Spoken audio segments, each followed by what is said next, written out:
Hello viewers, स्पर्धा युग आपल्या यूट्यूब चॅनलमध्ये आपल्या सर्वांचं स्वागत आहे. आपण या व्हिडिओ सिरीजमध्ये दररोज उत्तर लिहिण्याचा सराव करत आहोत. तुम्ही जर आपले टेलिग्राम चॅनल जॉईन केले नसेल तर टेलिग्राम चॅनल जॉईन करून ठेवा. तिथे तुम्हाला आन्सर रायटिंगविषयी सर्व महत्त्वाच्या गोष्टी मिळून जातील. जर तुम्हाला व्हिडिओची स्पीड स्लो वाटत असेल तर तुम्ही यूट्यूबवर व्हिडिओची स्पीड वाढवून व्हिडिओ बघू शकता. आणि थोडा जर व्हिडिओ डार्क आला तर समजून घ्या, कारण इथं थोडा पाऊस आला, थोडं वारा आलं तर लाईट जाते, त्यामुळं तो व्हिडिओ डार्क येतो. ज्यामध्ये मी दिसतो ते फुटेज फक्त डार्क असते, बाकी सर्व क्लिअर येऊन जाईल. तुम्हाला जे पाहिजे, जे तुमच्यासाठी महत्त्वाचं आहे ते क्लिअर येऊन जाईल. हे बघा, आजचं आर्टिकल आहे, हे इंडियन एक्सप्रेसमधून आर्टिकल जे आलेलं आहे त्यामधून आपण प्रश्न काढलेला आहे. A new axis of stability. हे भारत व युरोप संबंधावर आर्टिकल आहे. हा जो टॉपिक आहे तो सामान्य अध्ययन पेपर 2 यामध्ये आंतरराष्ट्रीय संबंध या घटकामध्ये येतो. जर तुम्ही आपला सिलेबसचा व्हिडिओ पाहिला नसेल तर तो व्हिडिओ पाहून घ्या. लिंक तुम्हाला खाली डिस्क्रिप्शन बॉक्समध्ये आणि हा व्हिडिओ झाल्यावर एंड स्क्रीनला मिळून जाईल. अलीकडे काही घटना झालेल्या आहेत भारत आणि युरोपमध्ये, त्यांची चर्चा दिलेली आहे. आपले जे परराष्ट्र मंत्री आहेत एस जयशंकर, त्यांची ही एका महिन्यात दुसरी युरोपला भेट आहे. तसेच आपले पंतप्रधान जे आहेत नरेंद्र मोदी यांनी फ्रान्समध्ये ए ॲक्शन समिट झाली होती, कृत्रिम बुद्धिमत्ता कृती परिषद AI ॲक्शन समिट. त्यामध्ये सहअध्यक्ष भारत होता बघा, फ्रान्ससोबत सहअध्यक्ष होता. तसेच युरोपियन कमिशन, युरोपियन आयोगाच्या ज्या अध्यक्ष आहेत उर्सुला वान देर लियन यांनी भारत भेट फेब्रुवारीमध्ये दिली होती. तर ह्या ज्या घटना आपण पाहत आहोत यांचं महत्त्व आहे, त्यामुळेच आपण पाहत आहोत. यामुळं भारत आणि युरोपचे संबंध वाढण्यास आपल्याला मदत होत आहे. तसेच रायसिना डायलॉग जो आहे आपला पहिल्यांदाच भारताच्या बाहेर होणार आहे. आणि कुठे होणार आहे तर फ्रान्समधील मार्सेल या ठिकाणी होणार आहे.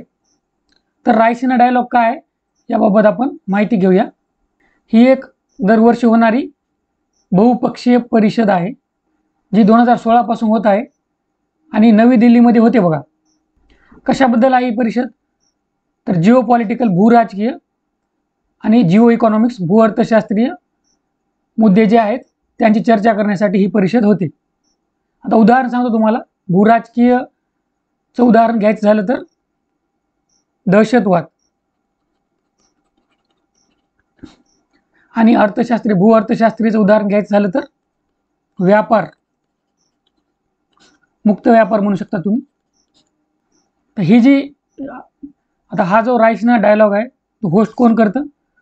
Observer research foundation. कोणासोबत करतं तर आपल्या मिनिस्ट्री ऑफ एक्सटर्नल अफेअर्स, म्हणजे आपलं परराष्ट्र मंत्रालय.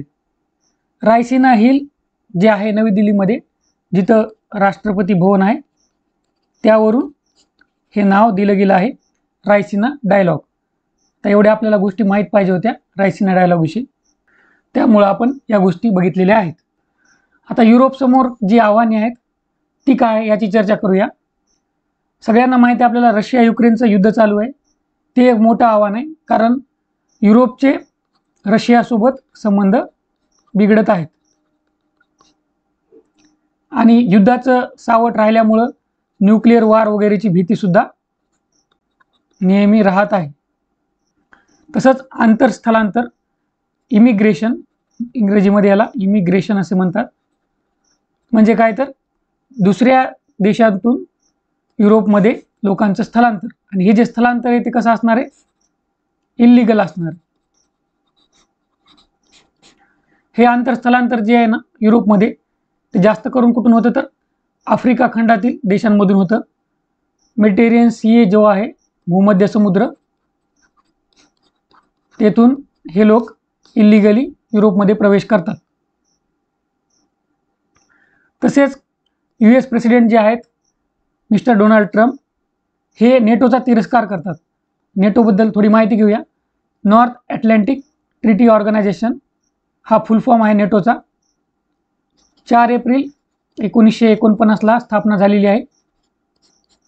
कोल्ड वॉर चालू होतं, दुसरं महायुद्ध झालं, त्यानंतर कोल्ड वॉर इरा चालू झाला, ज्यामध्ये अमेरिका आणि सोव्हिएत युनियन यामध्ये युद्ध होण्याची शक्यता वाटत होती. अशा परिस्थितीमध्ये हा नेटो ग्रुप बनलेला होता. सध्या या नेटोमध्ये 32 सदस्य आहेत. 30 युरोपमधले आहेत आणि 2 भारतचे आणि 2 बाहेरचे आहेत. बाहेरचा अमेरिका आणि कॅनडा आहे. आता काही नवीन सदस्य या नाटोमध्ये आलेले आहेत, तर त्यांची नावे तुम्ही कमेंट करून सांगा. तर हे डोनाल्ड ट्रम्प जे आहेत ते नेटोचा तिरस्कार का करतात? आता नेटोमध्ये काय होतं, सुरक्षेसाठी, डिफेन्ससाठी फंडिंग होती. हे जे देश आहेत ना, मेंबर कंट्रीज आहेत, सदस्य देश आहेत नेटोचे, ते सुरक्षेसाठी फंडिंग करतात. नेटोचं प्रिन्सिपल काय, समजा हे नेटोचे 32 देश आहेत, त्याच्यामधल्या एकासुद्धा देशावर जर कोणी हल्ला केला तर हे सर्व देश त्या देशावर हल्ला करणार. जसं आता युक्रेन आहे. युक्रेन जर नेटोमध्ये असला असतं तर काय झालं असतं, तर युक्रेनवर हल्ला झाला की हे 32ला 32 देश रशियावर हल्ला करणार. परंतु युक्रेन नेटोमध्ये नाही, त्यामुळं तसं झालेलं नाही. त्यामुळंच युक्रेनचे जे प्रेसिडेंट आहेत झेलेन्स्की, ते नेटोबाबत चर्चा चालू होती त्यांची की नेटोमध्ये त्यांचा युक्रेनचा प्रवेश व्हावा म्हणून. परंतु तसं रशिया कसा होऊ देईल, म्हणजे तसं जर झालं तर वर्ल्ड वॉर 3 होण्याची शक्यता आहे, कारण रशिया काय साधासुद्धा देश नाही. असो, तर हे जे डोनाल्ड ट्रम्प आहेत प्रेसिडेंट अमेरिकेचे, ते नेटोचा तिरस्कार ह्या फंडिंगमुळं करतात की अमेरिकाच काय करते, या सुरक्षेसाठी जास्त फंडिंग देते आणि बाकी सदस्य देश खूप कमी फंडिंग करतात. तसेच चीनसोबत संबंध युरोपियन देशांचे आहेत. त्यांच्यासोबत संबंध ठेवल्यावर काय होतं, भारतासारख्या देशासोबत संबंध चांगले राहत नाहीत, कारण भारत आणि चीनचं जमत नाही. तसंच अमेरिका आणि चीनचं जमत नाही, तर हे प्रॉब्लेम येतात चीनसोबत संबंध ठेवल्यामुळं. ही युरोपसमोरील आव्हाने आहेत. आता जे आर्टिकल्स होतं त्याच्यातल्या महत्त्वाच्या बाबी आपण पाहिल्या. आता आपण काही गोष्टी पाहूया ज्या परीक्षेच्या दृष्टिकोनातून आपल्यासाठी महत्त्वाच्या आहेत. तुम्ही काय करायचं आहे, या गोष्टी नोट डाऊन करायच्या आहेत. सामान्य देण 2, आंतरराष्ट्रीय संबंध या नोट्समध्ये तुम्हाला या गोष्टी नोट करायच्या आहेत. त्याच्यामध्ये EU भारत संबंध, कारण युरोप आला की युरोपियन युनियन हा येतो बघा. युरोपियन युनियनमध्ये 27 देश आहेत. 2020 मध्ये कोणता देश बाहेर गेला ते कमेंट करून सांगा. तर व्यापाराबाबत बोलायचं झालं तर 2015 ते 23 मध्ये युरोपियन संघ जो आहे त्यांची भारतातील निर्यात 2015 ते 23 या काळामध्ये 47% वाढलेली आहे, म्हणजे 2015 पासून 23 पर्यंत. आणि चीनची 54% वाढलेली आहे, म्हणजे भारतात युरोपियन संघाची निर्यात मोठ्या प्रमाणात वाढलेली आहे. यावरून काय दिसतं, तर भारत आणि युरोपियन संघाचे संबंध दिसतात. तसंच भारताचं बघितलं, समजा आयातीबाबत बोललं युरोपियन संघाच्या आणि भारताच्या निर्यातीबाबत बोललं, तर युरोपियन संघ जे आहे ते भारतातून 100% आयात वाढलेली आहे भारतात युरोपियन युनियनची या काळामध्ये 2015 ते 23 मध्ये. 2015 मध्ये जेवढी होती 23 मध्ये जी आहे ती 100% वाढलेली आहे. आणि तैवान हा देश आहे याची 100%च्या वर वाढलेली. तर भारत आणि युरोपियन संघाचे संबंध सुधारण्यासाठी काही सजेशन दिले जातात. त्यामध्ये आहे भारत युरोपियन संघ व्यापार व गुंतवणूक करार, हा करार अंमलात आणणे हे गरजेचं आहे. तसेच कार्बन बॉर्डर ॲडजस्टमेंट मेकॅनिझम यामध्ये सूट मिळायला पाहिजे. तर ही काय भानगड आहे, तर ते पाहूया आपण. कार्बन बॉर्डर ॲडजस्टमेंट मेकॅनिझम हे युरोपियन युनियनचं, हा युरोपियन संघाचा एक इनिशिएटिव्ह आहे. त्यांचं फिट फॉर 55 इन 2013 एक पॅकेज आहे. हे कशासाठी पॅकेज आहे, तर त्यांना काय करायचं, कार्बन उत्सर्जन 55% कमी करायचं आहे 2030 पर्यंत. आणि त्याच्यासाठीच त्यांनी हे कार्बन बॉर्डर ॲडजस्टमेंट मेकॅनिझम हा इनिशिएटिव्ह अंमलात आणलेला आहे. म्हणजे अजून अंमलात आलेला नाही, 1 जानेवारी 2026 पासून हा अंमलात येणार आहे. यामध्ये काय करणार आहे युरोपियन संघ, पर्यावरणाला हानी पोहोचणारे जे गुड्स आहेत, ज्या वस्तू आहेत त्यांच्यावर कार्बन कर लावणार. म्हणजे उदाहरणार्थ भारत समजा युरोपमध्ये आयर्न ओर, स्टील यांची मोठ्या प्रमाणात निर्यात करतो. परंतु हे जे उद्योग आहेत या उद्योगापासून बनलेल्या ज्या वस्तू आहेत त्यांनी काय केलेले, कार्बन उत्सर्जन केलेलं आहे. मग त्याच्यावर काय होणार, कर लागणार या कार्बन बॉर्डर ॲडजस्टमेंट मेकॅनिझमच्या अंतर्गत.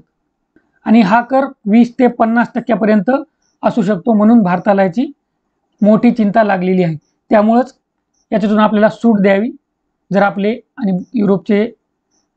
आणि युरोपियन संघाचे संबंध चांगले व्हायचे असतील तर. आणि हे जर झालं, समजा भारत युरोपियन संघ व्यापार व गुंतवणूक करार आणि कार्बन बॉर्डर ॲडजस्टमेंट मेकॅनिझम यामध्ये सूट जर भेटली तर आपोआपच IMECला बढावा मिळेल. आता ही IMEC काय आहे ते पाहूया. IMEC म्हणजे India middle east Europe economic corridor. याच्यामध्ये तुम्हाला कळालं असेल नावावरूनच, भारत, मध्य आशिया, युरोप यांना जोडणारा हा इकॉनॉमिक कॉरिडॉर आहे. कॉरिडॉर म्हणजे काय असतं, रस्ते किंवा समुद्री मार्गाने काही प्लेसेस जोडल्या जातात या भागामधल्या, म्हणजे भारताचे काही बंदरे किंवा काही महत्त्वाच्या सिटीज या जोडल्या जाणार रस्ते आणि समुद्री मार्ग या दोन्हीने. तर याच्याबाबत सामंजस्य करार जो आहे तो G20 परिषदेमध्ये 2023 मध्ये झाला. आता तुम्ही कमेंटमध्ये सांगायचं G20 परिषद जी 2023ची आहे ती कुठे झाली होती. आणि हा काय आहे माहिती का, चायनाचा बेल्ट आणि रोड इनिशिएटिव्ह जो आहे त्याच्यासाठी अल्टरनेटिव्ह म्हणून याला कन्सिडर केलं जात आहे. हे पहा इथं, हा आहे India middle east Europe economic corridor. त्याच्यामध्ये बघा सी रूट आहे, समुद्री मार्ग, रेल रूट आहे. आता इथे बघा भारताचा हे गुजरातचं मुंद्रा पोर्ट आहे, मुंबई आहे, याच्यामधून सी रूट आहे बघा इथे. आणि मग इथं युनायटेड अरब इमिरेट्स हा देश आहे, याच्यामध्ये जेबेल अली वगैरे वगैरे इथं तुम्हाला सिटीज पोर्ट्स दिसत आहेत. हे सौदी अरेबियाचं रियाद, इस्रायलचा हैफा. तर हे महत्त्वाचं आहे युरोप आणि भारताच्या कनेक्टिव्हिटीसाठी. परंतु याच्यामध्ये एक मोठी समस्या आलेली आहे. कधीपासून, तर हमास आणि इस्रायलचं जे युद्ध सुरू झालेलं आहे तेव्हापासून. कारण हमास आणि इस्रायलचं युद्ध सुरू झालं की काय होतं, अरब देश आहेत ते पॅलेस्टीनच्या फेवरमध्ये आहेत आणि त्यामुळं साहजिकच आहे की इस्रायल आणि या अरब देशांचं कोऑपरेशन होणं जरा अवघडच आहे. आपण या इस्रायल पॅलेस्टीन कॉन्फ्लिक्टवर डिटेल व्हिडिओ टाकलेला आहे, त्याची लिंक तुम्हाला डिस्क्रिप्शन बॉक्समध्ये खाली दिल्या जाईल. तर तुम्हाला पाहिजे तर तुम्ही तो व्हिडिओ पाहू शकता. तसेच युरोपियन संघ व भारताचे आर्थिक व व्यापार या क्षेत्रामध्ये संबंधाची चर्चा आपण करूया. तर युरोपियन संघासाठी भारत महत्त्वाचा का आहे, कारण भारताची बाजारपेठ, भारताचं मार्केट जे आहे ते एमर्जिंग मार्केट आहे.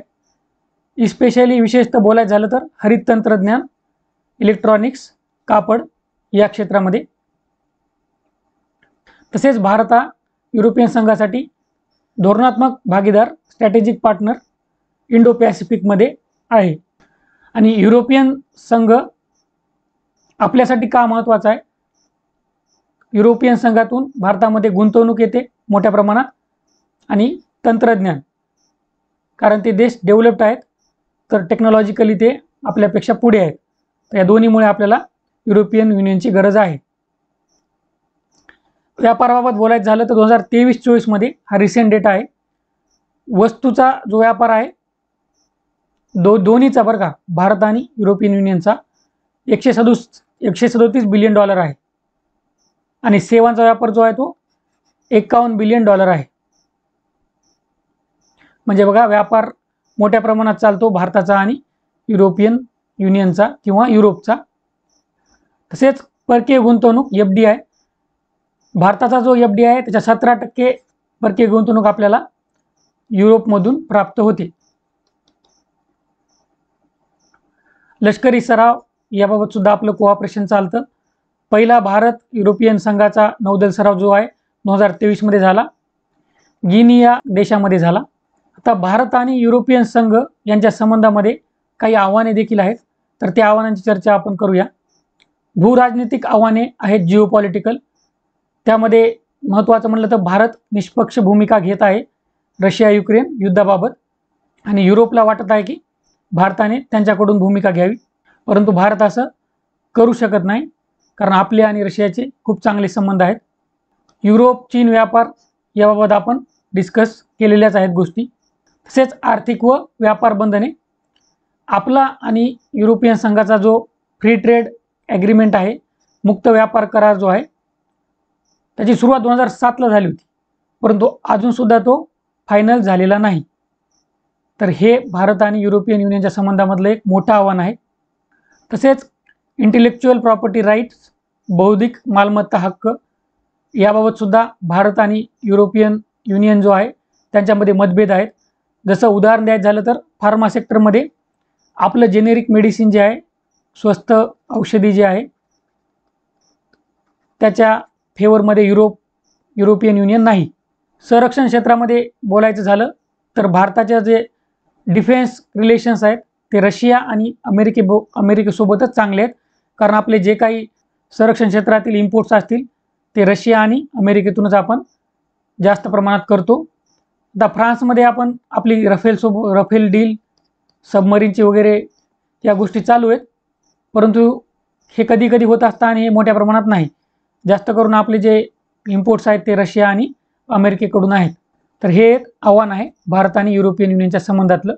आता सर्व गोष्टींची चर्चा केल्यानंतर आपल्याला उपायसुद्धा सुचवावे लागतील. तर उपाय काय आहेत, तर भारत आणि युरोपियन संघाचा जो मुक्त व्यापार करार आहे तो लवकरात लवकर अंमलात आणायला हवा. तसेच तांत्रिक सहयोग, भारत आणि युरोपियन युनियन काय करू शकतात, आता कृत्रिम बुद्धिमत्तेचा काळ चालू आहे, तर यामध्ये क्वांटम कम्प्युटिंगमध्ये, जैवतंत्रज्ञान व अवकाश या क्षेत्रामध्ये तांत्रिक सहयोग भारत आणि युरोपियन युनियन करू शकतात. युरोपियन युनियन आणि इंडियाची ट्रेड अँड टेक्निकल काउन्सिल जी आहे, जिची स्थापना 2022मध्ये झाली होती. तर ही परिषद कशासाठी आहे बघा, याच्यामध्ये काही नाही चर्चा घडून येते की भारत आणि युरोपियन युनियनचे व्यापार संबंध तसेच तंत्रज्ञान क्षेत्रातील सहयोग बळकट होण्यासाठी. आणि ह्या परिषदा ज्या आहेत त्या युरोपीय देशांमध्ये तसेच भारतामध्ये सुद्धा होत राहतात. त्यामुळं आपले आणि युरोपियन युनियनचे संबंध बळकट होण्यास मदत मिळते. तसेच पर्यावरणीय कृती, एन्व्हायरमेंटल ॲक्शन, त्यामध्ये आपण काय करू शकतो, सोलार, इलेक्ट्रिक व्हेकल्स, शाश्वत कृषी, सस्टेनेबल ॲग्रिकल्चर, याच्यामध्ये जॉईंट इन्व्हेस्टमेंट करू शकतो. म्हणजे भारत आणि युरोपियन युनियन या क्षेत्रांमध्ये दोघंही गुंतवणूक करू शकतात, भागीदारी करू शकतात. संरक्षण क्षेत्रामध्ये सुद्धा आपण युरोपीय देशांकडं पाहू शकतो, त्यांच्याकडून आपण टेक्नॉलॉजी घेऊ शकतो. जसं आपण राफेल विमान घेतले तसेच अजून काही करार आपण युरोपियन देशांसोबत करू शकतो. आता आपण 360 डिग्री पूर्ण डायमेन्शन्स सर्व पाहिलेले आहेत, चांगली चर्चा केलेली आहे. आता प्रश्न पाहूया. अभ्यासक्रमाच्या कोणत्या भागामध्ये हा प्रश्न येतो, तर अभ्यासक्रमाच्या आपण बघितले सामान्य अध्ययन 2, त्याच्यामध्ये आंतरराष्ट्रीय संबंध, इंटरनॅशनल रिलेशन्स, याच्यामध्ये हा प्रश्न येतो. प्रश्न बघा, कमी होत चाललेल्या बहुपक्षीय व्यवस्थेच्या आणि वाढत्या भूराजकीय तणावाच्या पार्श्वभूमीवर भारत युरोपियन संघ संबंधाचे धोरणात्मक महत्त्व स्पष्ट करा. तुम्हाला काय करायचं आहे, कीवर्ड दिलेला आहे तुम्हाला. कीवर्ड काय असतो, तो आपल्याला प्रश्नाचं उत्तर कोणत्या डायरेक्शनमध्ये न्यायचं आहे ते सांगत असतो. स्पष्ट करा, एक्सप्लेन असा कीवर्ड आहे. तर आपल्याला फक्त गोष्टी एक्सप्लेन करायच्या आहेत. जसं की कमी होत चाललेल्या बहुपक्षीय व्यवस्था, याचा अर्थ काय ते एक्सप्लेन करायचं आहे. वाढत्या भूराजकीय तणावाच्या पार्श्वभूमीवर, म्हणजे वाढती भूराजकीय तणाव कसा चालू आहे हे एक्सप्लेन करायचं आहे. आणि बाकी आपण ज्या गोष्टी सांगितलेल्या आहेत त्या तुम्हाला लिहायच्या आहेत. तुम्हाला जर आन्सर लिहिताना काही अडचण येत असेल तर टेलिग्राम चॅनलवर मी आन्सर दिलेला आहे, ते तुम्ही रेफर करू शकता. बाकी जर काही अडचणी असतील तर तुम्ही कमेंट बॉक्समध्ये विचारू शकता. आशा करतो या व्हिडिओमध्ये तुम्हाला फायदा होईल. All the best. थँक्यू.